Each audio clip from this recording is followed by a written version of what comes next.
안녕하세요. 저는 하나뿐인 아들과 살아가고 있는 40대 중반의 여자입니다. 항상 사연들을 즐겨 들으며 웃기도 하고 마음이 아파 눈물 짓기도 하고 제 사연 같아서 멍하게 예전의 제 모습을 떠올리기도 한답니다. 저는 무리한 욕심을 부리지 않고 사는 걸 항상 마음에 새기고 있어요. 한때는 저와 가장 가까웠던 사람이 욕심으로 인해 어떻게 변해가고 망가졌는지 두 눈으로 똑똑히 보았기 때문이죠. 저와 비슷한 상황에 계신 분들이 있다면 도움이 되었으면 하는 마음으로 친한 친구에게도 말하지 못했던 제 사연을 용기 내어 한번 털어놓아 볼게요. 저는 대학 시절에 만난 동갑내기 친구와 10년이라는 긴 연애를 했답니다. 20대 중반 철없을 때의 모습부터 서로 다 지켜보고 서로에 대해서는 많은 부분을 안다고 생각했었죠.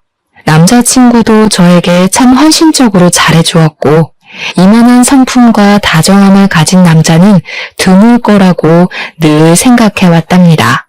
우리 둘 다에게 첫 연애여서 서툰 구석도 참 많았지만 남자친구가 저를 배려하는 모습이 눈에 보였기 때문에 그토록 긴 시간을 연애하며 그 사람만 바라볼 수 있었겠죠. 대학을 졸업하고 제가 먼저 그래도 이름을 알아주는 기업에 취직을 하게 되었고 남자친구는 1년 늦게 취직을 하게 되었어요. 사실 저보다 연봉이 더 낮고 회사 생활도 만족스럽지 않았던지 그만두고 싶다는 말을 자주 하더라고요. 그러다가 회계사 시험 보고 싶다고 조심스럽게 말을 꺼내더라고요.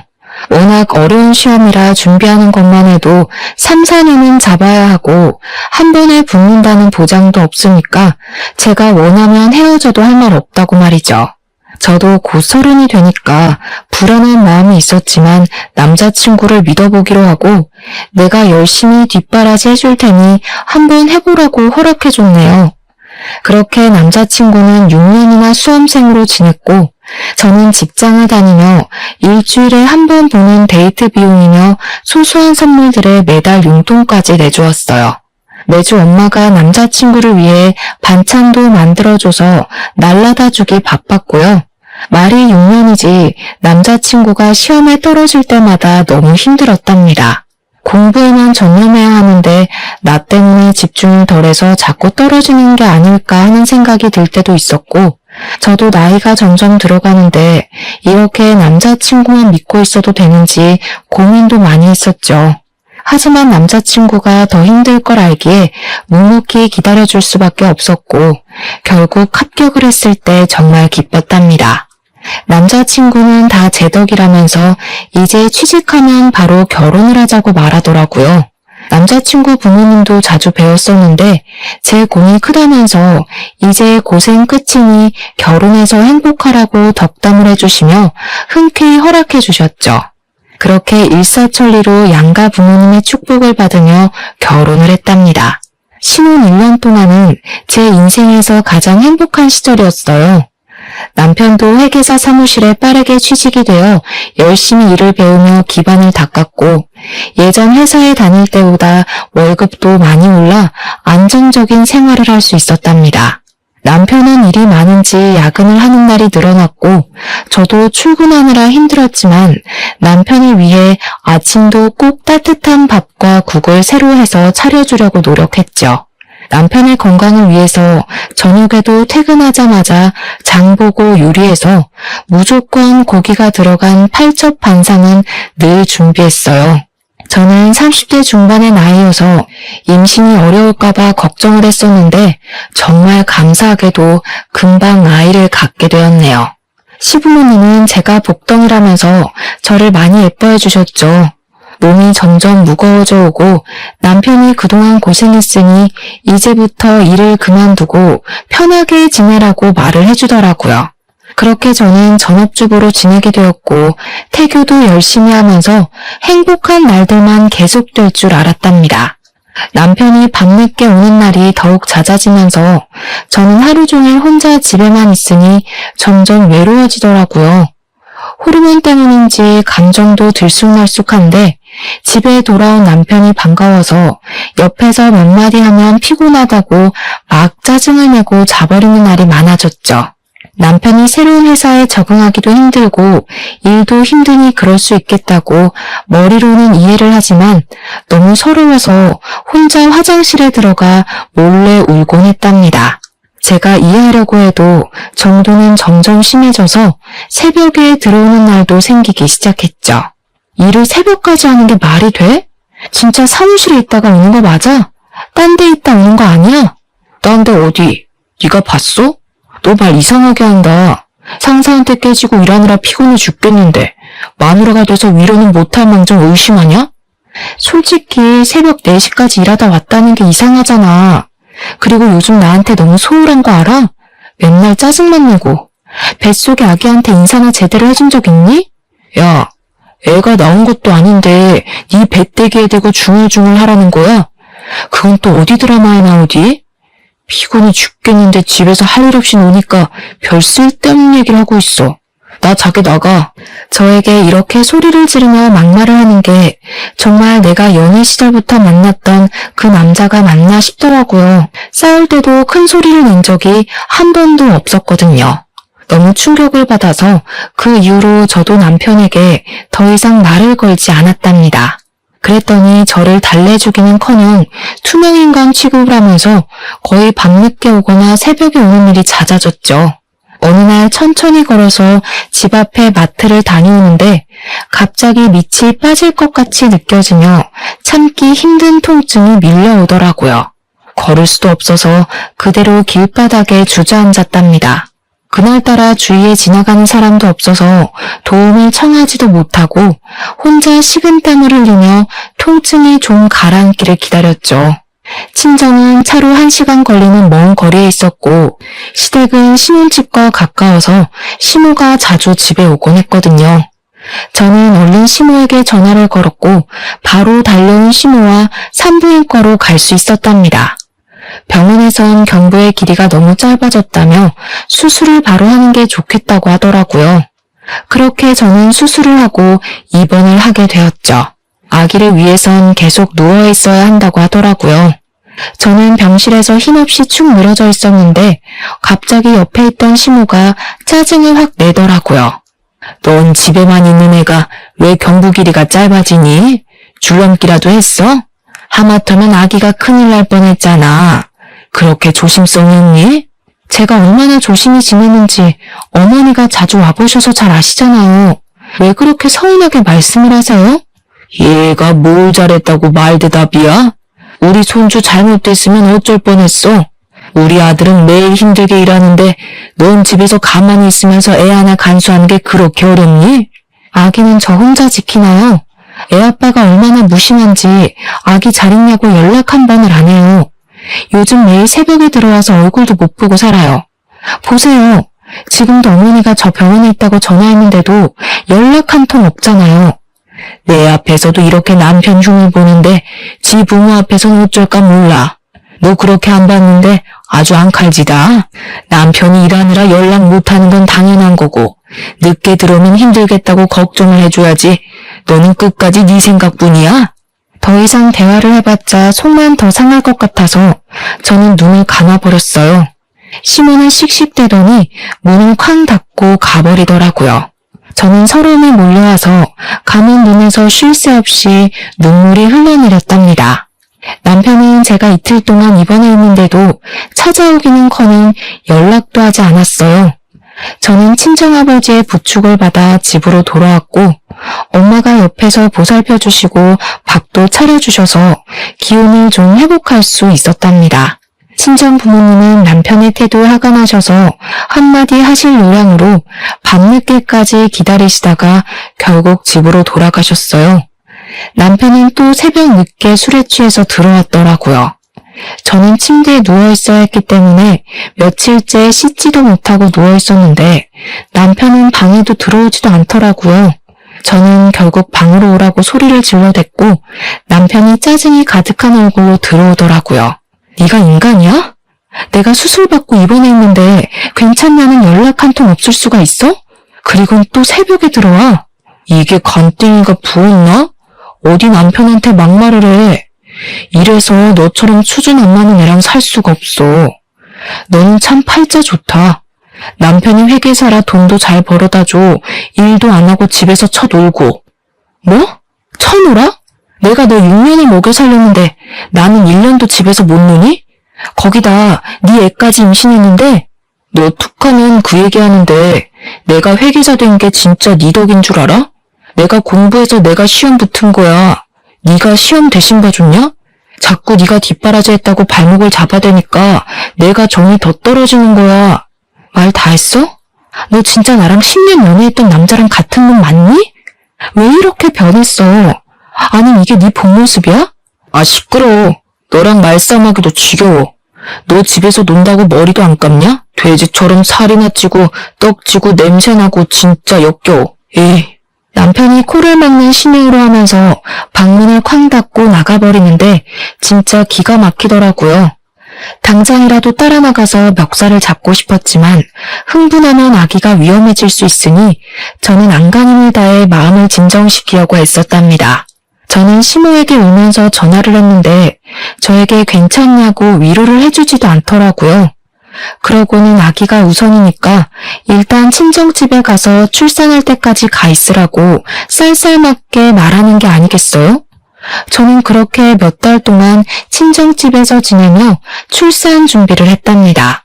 남편은 역시나 연락 한 통 없었고 친정아버지는 남편을 만나기만 하면 가만 안 둔다며 우라통을 터뜨리셨죠. 그렇게 저는 출산을 하게 되었답니다. 남편 없이 15시간 진통을 한 끝에 우리 아들을 만날 수 있었죠. 그래도 아기는 보고 싶었는지 저녁에 남편과 시부모와 함께 왔더라고요. 친정아버지는 남편을 보자마자 멱살을 잡고 네가 이러고도 남편이냐며 호통을 치셨어요. 시부가 중간에서 말리며 겨우 일단락이 되었는데 기가 막히게도 남편은 죄송하다는 말은 절대 하지 않더라고요. 역시 팔은 안으로 굽는다고 시부모도 제 편을 들지 않고 요즘 일이 많아 힘들어서 그런다며 이해를 좀 해달라고 아들을 감싸는데 정이 점점 떨어졌답니다. 아기가 태어난 후에도 더하면 더했지 남편은 조금도 달라지지 않았답니다. 밤늦게 들어와서 곤히 잠든 아기 얼굴만 쓱 보고 태평하게 코를 골며 잠을 잤죠. 중간에 아기가 깨서 울면 짜증을 어찌나 내던지요. 저는 완벽하게 독박 육아를 했어요. 남편은 정말 단 한 번도 아기를 위해 기저귀를 간다거나 젖병을 타는 일을 하지 않았답니다. 어쩌면 그렇게 자기 아이인데도 무신경할 수 있는지 신기할 정도였어요. 심지어 아기가 우는 게 너무 듣기 싫다면서 애가 울면 이어폰을 끼고 방문을 닫고 들어가 버리는데 뒤통수를 때리고 싶을 때가 한두 번이 아니었죠. 저는 하루 종일 아기와 둘이 지지고 볶느라 점점 좀비처럼 지쳐갔고 우울증까지 걸릴 정도로 상태가 심각해져만 갔답니다. 다른 남편들은 다른 일은 안 해도 쓰레기만큼은 버려준다는데 저에겐 당연히 먼 나라 이야기였죠. 아기를 두고 나갈 수가 없어서 쓰레기 봉투가 현관 앞에 가득 쌓여있을 때가 많았어요. 냄새가 나서 버릴 수밖에 없을 때 아기가 잠든 틈을 타서 얼른 갔다 오곤 했답니다. 그날도 쓰레기 봉투를 들고 나가는데 주차장에 남편의 차가 딱 서는 게 보이더라고요. 그런데 어떤 여자와 함께 내리는 게 아니겠어요? 저는 너무 놀라서 아기도 잊은 채 얼음처럼 굳어버렸죠. 두 사람이 다정히 웃으면서 서로 안기는 모습에 저는 폭발하고 말았답니다. 두 사람 앞으로 달려가서 소리를 질렀더니 남편이 놀라서 저를 바라보더라고요. 저를 돌아보는 여자가 제 모습을 위아래로 훑으면서 풋 하고 웃는데 기분이 정말 나쁘더라고요. 남편과 거의 비슷할 정도로 큰 키에 몸매가 눈에 띄게 날씬하더라고요. 긴 파마머리에 위아래로 붙는 정장 치마 블라우스를 차려입은 모습이었답니다. 제가 입을 떼기도 전에 그 여자는 옆동으로 쏙 들어가 버리는데 황당하더라고요. 둘이 껴안는 거 지금 다 봤거든? 저 여자 누구야? 너 바람 피우냐? 무식한 소리 좀 작작해. 너는 바람 피우는 여자랑 같이 집에 오냐? 우리 회사 중요한 고객이야. 내가 상담이 맡게 돼서 요즘 종종 만나서 회의하는 거고 알고 보니 같은 아파트여서 내가 데려다 준 거고 됐냐? 이 무식한 여팻네야. 너 진짜 말투 그따위로 할래? 너는 고객이랑 껴왔니? 누굴 바보로 알아, 호구로 알아? 너 호구 아니었어? 하긴 너같이 해외 한 번 못 나가본 애들이 어떻게 이해하겠냐. 미국에서 워낙 오래 살아서 인사를 아메리카식으로 하는 거야. 그만큼 친근감 표시하는 거니까 무식하는 티를 내지 말고 그냥 입 다물고 있어. 남편은 저를 팍 치고 지나가 버렸고 저는 너무 화가 났지만 아기를 생각해서 이를 꽉 문 채로 집으로 들어갔답니다. 그 이후로 문득문득 두 사람의 모습이 자꾸 아른거리는 게 가슴이 콱 막히는 것 같았어요. 저를 비웃던 여자의 얼굴도 떠올라 화가 나기도 하고요. 저는 가끔 오시는 친정엄마 도움을 받으며 혼자 힘들게 아기를 키워나갔답니다. 그 사이 남편은 점점 새로운 옷이 늘어나기 시작했어요. 옷을 세탁하려고 보면 못 보던 명품 셔츠들이 계속 나오고 명품 가방도 여러 개로 늘어나 있고요. 심지어 손목엔 값이 꽤 나가는 명품 시계까지 차고 있더라고요. 어디서 났냐고 물어보면 이렇게 하고 다녀야 더 수준 높은 고객을 만날 수 있는 거라면서 다 사회생활 하는 거니까 신경 끄라고만 대꾸했죠. 남편이 얼마나 잘 꾸미고 다니는지 10년 전에 연애하기 전보다 어려 보이더라고요. 저는 머리도 못 감고 티셔츠는 며칠째 같은 걸 입고 살고 있는데 말이죠. 그렇게 뭘 끊임없이 사다 나르면서도 아기 손수건 한 장 안 사오는데 진짜 학을 댔답니다. 아기가 태어난 후로는 남편은 집에선 밥 안 먹은 지도 오래돼서 저는 혼자 먹을 국만 한 솥 끓여놓고 매일 국에 밥만 말아 먹으며 지냈는데요. 남편은 밖에서 매일 뭘 먹고 다니는지 얼굴에 윤기가 반지르르 해서 다니는데 어찌나 꼴 보기가 싫었는지 모른답니다. 어느 날은 차 키가 바뀌어 있길래 설마 하고 물어보니 차도 아주 비싼 외제차로 바꿨더라고요. 이 모든 일을 저에겐 한마디도 하지 않고 버리는데 매달 주는 생활비도 점점 적게 주기 시작하더라고요. 저는 말하기가 치사해서 웬만한 아기용품은 제가 모아둔 돈에서 사고는 했답니다. 어느 날 오랜만에 시모가 전화를 해서는 반찬을 좀 했다고 주러 온다고 하더라고요. 시모가 오겠다는 시간이 지나도 연락이 없어서 저는 시모를 기다릴 겸 아기와 산책도 할 겸 유모차를 끌고 단지 앞을 한 바퀴 돌고 있었어요.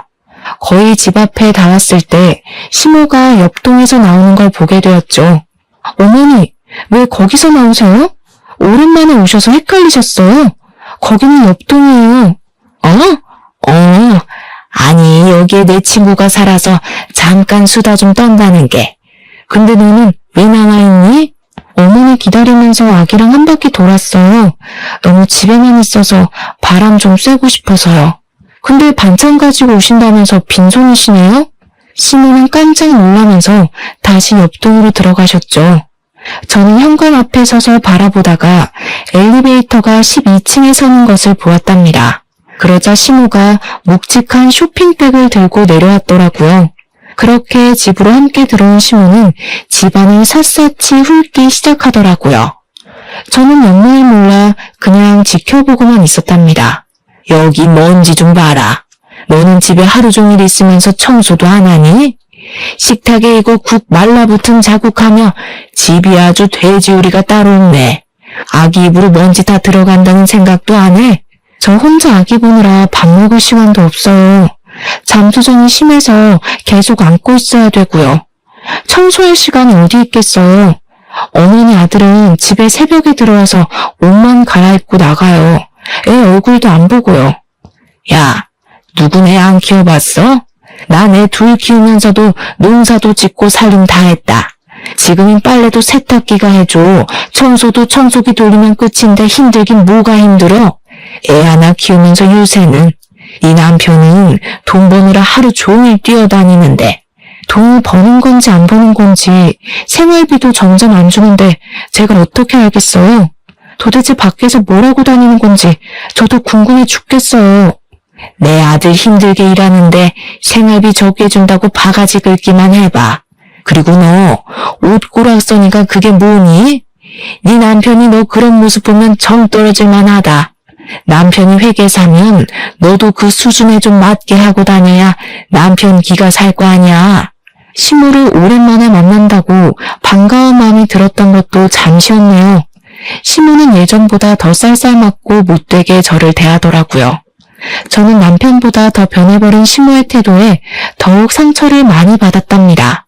그 이후로 남편은 더 이상해지기 시작했어요. 어느 날은 치킨까지 사들고 와서 아기 키우는데 고생이 많다는 말까지 하면서 기분이 좋아 보이더니 또 어느 날은 평소와 다르게 일찍 들어와서 애 우는 소리 때문에 미치겠다는 둥 짜증난다면서 아기 욕조를 발로 차버리는 날도 있었죠.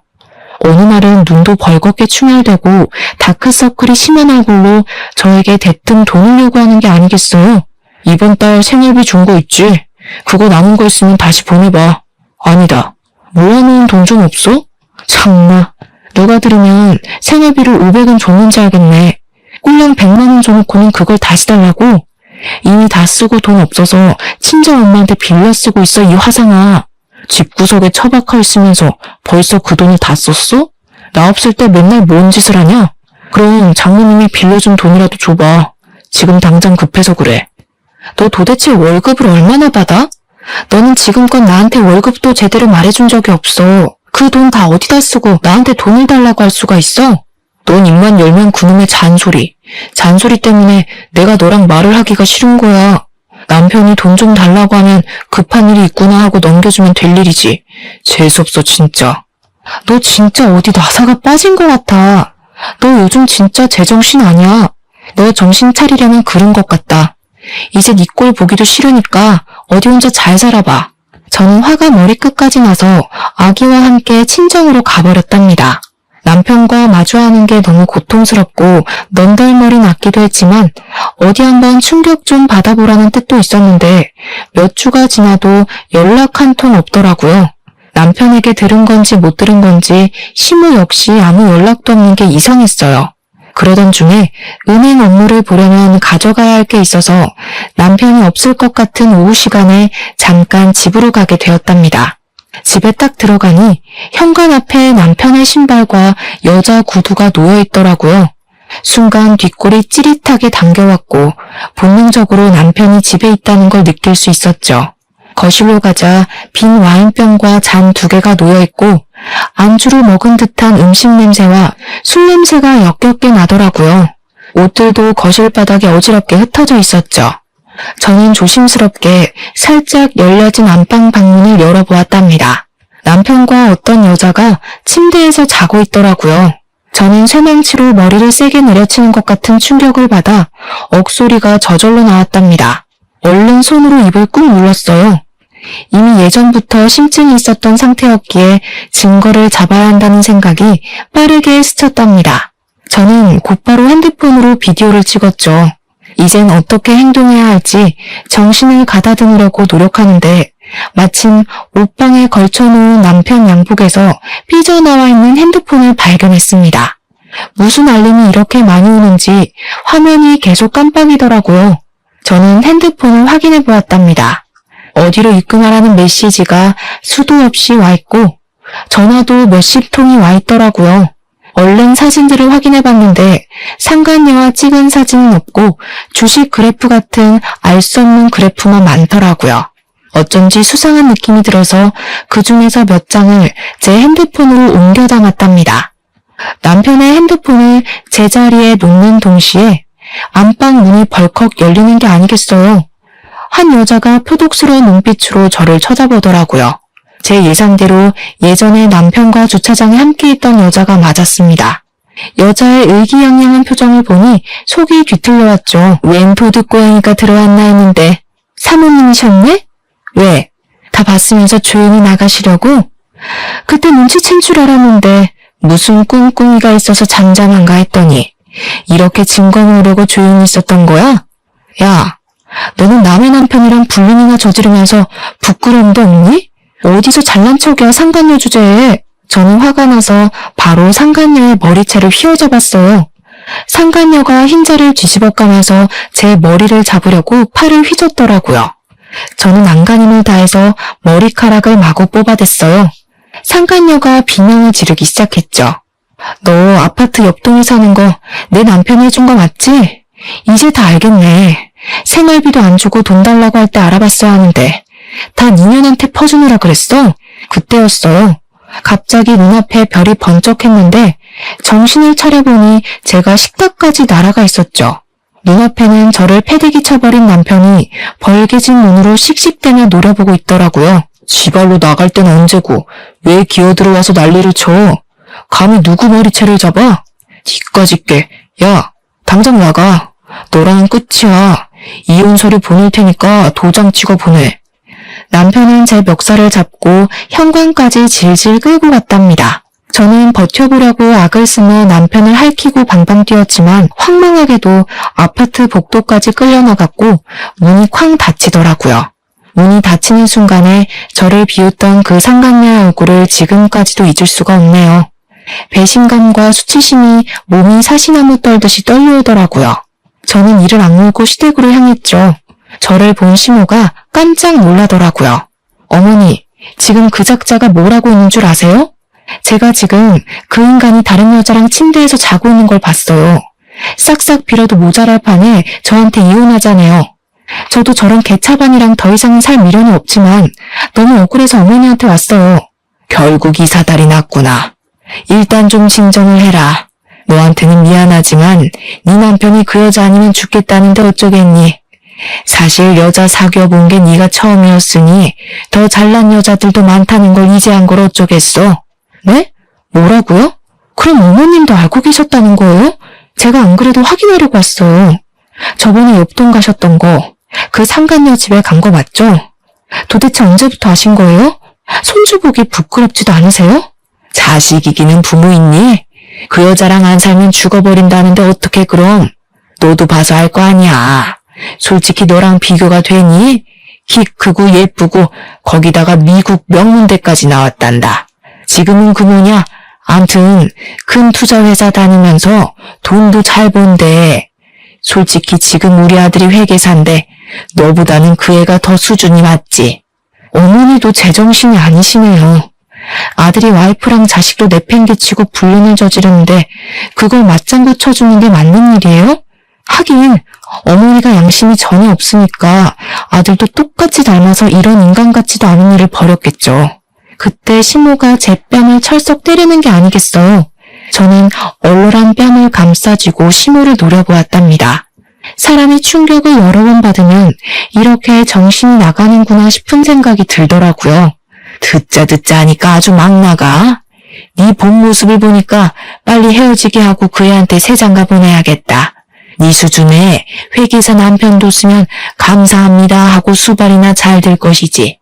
남편 바가지나 긁어대고 막말이나 해대고 뭔 의리를 지키겠다고 이런 그 마음 맞는 애랑 결혼까지 시켰는지 내가 후회 막심이야 아주. 우리 아들 발목 잡지 말고 당장 갈라서. 제가 계속 노려보자 시모가 다시 한번 손을 올리더라고요. 저는 시모의 손목을 힘껏 잡아 비틀어 내렸어요. 시모가 아프다며 소리를 빽 지르더라고요. 저한테 이렇게 하신 거 꼭 후회하는 날이 올 거예요. 하나뿐인 손자 얼굴도 다시는 못 보실 테니 부디 그 여자한테서 손녀 손자 많이 얻길 바랄게요. 저는 시모의 손목을 팍 던져버리고 시댁을 나왔답니다. 울지 않으려고 이를 악물었지만 어느새 눈물이 줄줄 흐르고 있더라고요. 정처 없이 걸어가는 내내 남편을 처음 만난 순간부터 지금까지의 일들이 단편 영화처럼 차르륵 머릿속을 지나갔답니다. 이런 결말을 맞이하려고 그렇게 아낌없이 사랑했나 싶은 마음에 나 자신이 정말 바보 같을 뿐이었죠. 그렇게 며칠이 흐를 동안 어떻게 해야 할지 무수히 고민을 했답니다. 일단은 상간녀를 만나 얘기를 하던 싸움을 하던 해서 그 내용을 녹음을 해두자는 생각이 들었죠. 저는 전에 시모가 12층으로 갔던 기억을 살려 무조건 12층으로 올라가 봤어요. 두 집 중에서 어느 쪽일까 잠시 고민하는데 한 집에서 남녀의 대화 소리가 시끄럽게 들리더라고요. 저는 그 집 현관문에 귀를 대고 들어보았는데 상간녀의 목소리가 똑똑히 들려왔답니다. 이제 거의 다 턴 것 같지? 더는 돈 나올 구멍이 없는 것 같은데 보증 몇 개만 더 할까? 정확하게 무슨 내용인지는 알 수 없었지만 여자의 육감은 무섭다고 촉이 대충 오더라고요. 저는 조용히 친정집으로 돌아와서 그 여자 신상에 대해서 알아보기 시작했답니다. 남편이 자기 회사 고객이라고 했던 말이 떠올라서 남편이 일하는 회계 사무실로 전화를 걸어 슬쩍 물어봤죠. 남편 이름을 대고 와이프라고 하자 전화를 받은 직원 목소리가 바로 쌀쌀맞아지더라고요. 남편이 담당하는 고객은 딱 한 명뿐이라고 하길래 제가 대충 상간녀의 인상착의를 말하며 아닌 척을 하자 별 의심 없이 여자의 이름과 투자회사 이름을 알려줬답니다. 인터넷 검색을 해보니 투자회사 이름으로 된 사이트가 나오긴 하더라고요. 사이트를 보는데 주식 그래프 같은 게 있고 거기에 있는 로고가 낯이 익었답니다. 혹시나 하고 남편의 핸드폰에서 옮겨온 사진을 보니 같은 로고였고 그 로고 이름으로 투자 앱이 있는 걸 알게 되었죠. 무슨 앱인지 정보를 찾아보니 놀랍게도 사설 도박 사이트였어요. 주식 투자를 가장했지만 사실은 도박이었고 남편은 여기에 빠져있는 걸로 보였죠. 불륜에 이어 도박까지 하다니 남편을 떠나 아이 아빠의 자격이 전혀 없는 사람이고 이런 아빠는 없는 편이 나은 것은 확실했죠. 순간 친가 쪽 사촌 오빠가 경찰이었기 때문에 가족들에게 문제가 생기면 종종 도움을 받았던 게 기억이 나더라고요. 저는 오빠에게 전화를 걸어서 투자회사 이름을 비롯해서 도박앱, 상간녀 이름 등의 정보를 알려주고 수사를 해보면 좋을 것 같다고 말을 해두었답니다. 남편은 메일을 전화해서 이혼을 요구하더라고요. 저는 합의해주는 대신 살고 있는 아파트를 내 명의로 바꾸고 아기 양육비를 매달 줄지 안 줄지 불안하니까 일시불로 달라고 못 박았죠. 상간녀와 얼마나 살고 싶으면 바로 좋다고 하더라고요. 시부모도 얼마나 이혼하기를 바랬던지 시부모 집을 담보로 대출을 받아서 제가 말한 양육비를 일시불로 입금했답니다. 저는 그렇게 남편과 합의 이혼 서류를 제출하고 3개월의 숙려 기간을 기다려야 했는데요. 드디어 이혼 확정이 되었다고 연락이 왔고 마지막으로 남편을 법원에서 만나게 되었답니다. 오랜만에 만난 남편은 얼굴은 여전히 피곤해 절고 눈은 벌겋더라고요. 드디어 이혼해서 기분 좋겠네? 아직도 상간녀랑은 잘 지내고? 이제 남남인데 신경 끄셔. 아무튼 좋았던 때도 있었는데 유감이고 우리 수준이 너무 달라져서 더는 같이 갈 수 없는 거니까 이해해라. 아기 잘 키우고. 개소리 그만 짓거리고 네 아기 아니니까 너나 신경 꺼. 잠깐 중요한 메시지가 왔네. 어머, 넌 아직 소식 못 들었어? 네 애인 경찰한테 잡혀갔다는데? 전 남편은 영문을 모르는 눈으로 저를 바라보더라고요. 그 꼴을 보니 웃음이 저절로 나서 그 앞에서 깔깔 웃어버렸네요. 전 남편은 저를 미친 사람 보듯 하다가 계속 상간녀에게 전화를 걸더라고요. 경찰서에 있다니까 전화를 받겠니? 너처럼 무식한 게 회계사라고 꼴값 할 때부터 알아봤지. 네 사무실에서 너 꼴통으로 유명하다며? 이런 걸 남편이라고 산 내가 불쌍하다. 그 여자 걱정하지 말고 그 여자한테 맡긴 네 돈이나 걱정해. 그 여자가 돈 불려준다고 돈 가져갔지? 그걸 네가 어떻게 알아? 내 돈 걱정하라니 그게 무슨 말이야? 네가 한다는 그 투자 앱이 도박 사이트랑 똑같다는 거 눈치도 못 챘냐? 그게 진짜 투자면 넌 왜 밤새 가면서 홀짝 도박을 하고 있는데? 그 여자가 도박업체 운영하는 대단하신 분이란다. 너처럼 갓 전문직 돼서 정신 못 차리는 바보들한테 상담한다고 접근해서 투자 권유하는 척하면서 도박판으로 끌어들이는 거란다. 너 개털됐어. 어떡하니? 이 거지 같은 게 무슨 말도 안 되는 소리를 하고 있어. 그럼 말도 안 되는 얘기 짓거리면서 그렇게 나를 붙잡고 싶냐? 내가 투자한 돈이 자그마치 5억이야. 어제만 해도 내가 10억으로 불어난 걸 확인했는데 재수없게 그딴 소리를 해? 전 남편은 얼굴이 백지장처럼 하얘져서 저한테 바락바락 악을 쓰더라고요. 저는 전 남편을 비웃으며 차근차근 말을 이어나갔죠. 그 10억이 은행에 들어있는 거 아니잖아. 네 애인 투자 회사에서 보여주는 잔고잖아. 그 정도 조작은 나도 하겠다. 아 맞다. 네가 내준 아파트 보증금도 이미 다 털어먹었단다. 남편은 손을 부들부들 떨면서 털썩 주저앉아 버리더라고요. 아, 그리고 회사에서 연락 안 왔어? 너 계약 해지됐을 텐데. 여러모로 잘 해결해봐. 저는 입을 벌리고 멍하게 앉아있는 남편을 미련 없이 등지고 돌아섰답니다. 상간녀가 남편이 이혼을 한다는 걸 알고 그 전에 아파트 보증금까지 정리해서 아파트를 나가려고 할 때 경찰이 급습해서 체포를 하게 된 것이었는데요. 제가 상간녀의 거주지를 이미 경찰에게 알려줬기 때문에 쉽게 잡을 수 있었던 거였죠. 거기다 이미 3개월 전부터 제가 준 정보를 바탕으로 수사를 시작했기에 그 도박 사이트에서 피해를 입은 수많은 피해자들을 찾을 수 있었고 증거도 넘쳐났다고 하더라고요. 경찰인 사촌오빠 말로는 상간녀가 이미 사기 혐의로 전과가 있는 데다가 이번엔 규모가 큰 도박과 사기 혐의로 체포된 거라 형량이 높을 거라고 기팀해 주었답니다. 사실 저는 이혼 확정 받을 날만을 기다리고 있었거든요. 법원에 가는 날이 정해지자 그 전날에 전 남편의 회사 대표에서 전 남편이 고객과 사적으로 관계를 맺고 도박까지 했다는 증거들을 메일로 보냈답니다. 처음에 고용계약서를 작성할 때 도박을 비롯한 위법 행위를 할 경우에는 계약 해지된다는 내용이 있다는 걸 알고 있었거든요. 제 생각대로 며칠 후에 남편이 회사에서 잘렸다는 소식을 들을 수 있었답니다. 저는 아기와 친정집에서 친정 부모님과 함께 지내면서 점차 안정을 찾아갔죠. 정신없이 육아를 하느라 어느새 1년이 훌쩍 지나가 버렸는데요. 어느 날 저녁에 일을 보고 친정집 아파트로 돌아오는데 현관 앞에서 쪼그리고 있는 사람 모습이 보이더라고요. 술에 취한 사람인 것 같아 슬쩍 피해서 집에 들어가려는데 얼굴을 보니 전 남편인 거예요. 1년 사이에 완전히 다른 사람이 되어 있었는데 옷도 안 빨아입었는지 더럽고 행색이 초라하더라고요. 술을 먹었는지 야윈 얼굴이 보기 싫게 벌개져 있었답니다. 그동안 잘 지냈지? 내가 우리 아기 볼 면목이 없어서 맨날 이 앞에서만 기웃거리다가 오늘 용기 내서 찾아왔다. 우리 아들 얼굴 한 번만 보면 안 될까? 누가 네 아들이야? 이혼할 때는 친권도 옳다구나 하고 냅다 버린 게 누군데 여기가 어디라고 술을 처먹고 와? 너 내가 아직도 웃었니? 전 남편은 갑자기 무릎을 꿇더니 제 다리를 잡고 늘어지는 게 아니겠어요? 저는 다리를 팍 쳐냈지만 끈질기게 바지를 잡고 늘어졌답니다. 이거 안 나? 당장 꺼져. 또 한 번 찾아오면 경찰 신고로 안 끝날 줄 알아. 이거 놓으라고. 내가 그년한테 홀려서 미쳤었나 봐. 나 돈도 다 잃고 업계 소문 다 나서 취직도 안 돼. 우리 부모님도 나 때문에 사고 당하셔서 병원비 되느라 아파트도 날렸어. 나 살려줄 사람은 너밖에 없어.